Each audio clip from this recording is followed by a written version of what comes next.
Thank you, Prime Minister Abe, for hosting the G20 summit in the vibrant city of Osaka.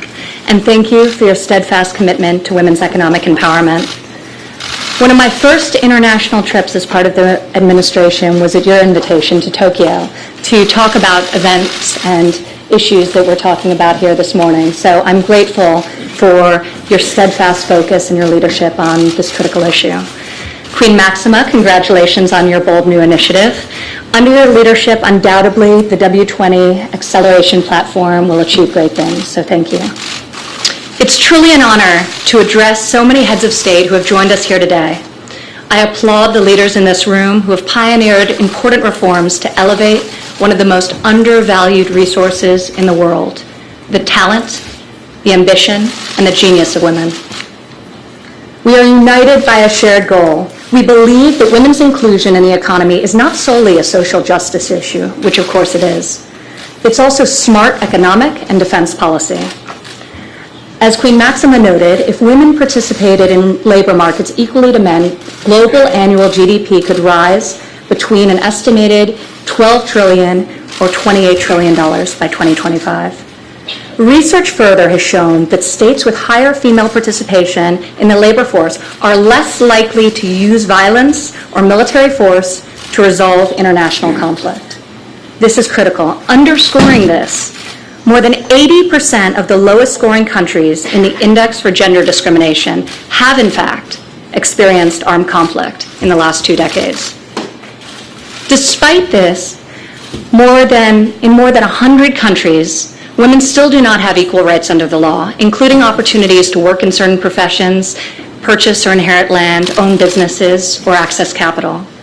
That is why 2 years ago, at the G20 in Hamburg and at the direction of President Trump, the United States, Japan, Germany, the World Bank, and so many others on this stage launched WeFi. Since then, WeFi has mobilized $2.6 billion, investing in more than 100,000 women-owned businesses. More than half of this capital has gone to women entrepreneurs in fragile nations. Earlier this year, President Trump established WGDP. This is the first ever whole-of-government approach to women's economic empowerment in the United States.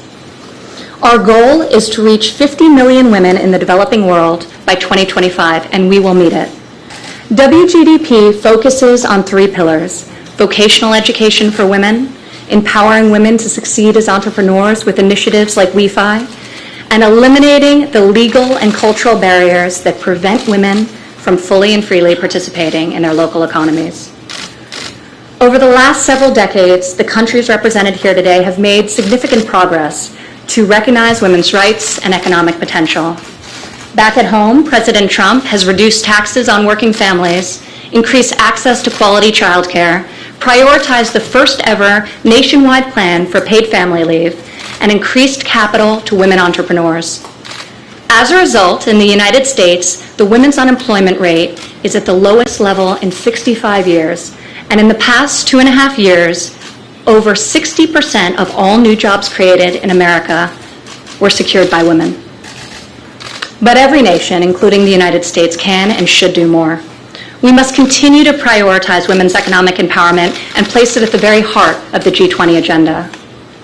If we propose bold solutions and challenge the limits of the past, we will empower women to lift their families out of poverty, to grow the economies in their countries, and to deliver greater peace and prosperity to millions around the world. This is a legacy worth fighting for, and a future we can be proud to leave to our children. The United States looks forward to working with all of those here today, including Saudi Arabia, which will be hosting the next G20 presidency, to advance these important and critical goals. Thank you.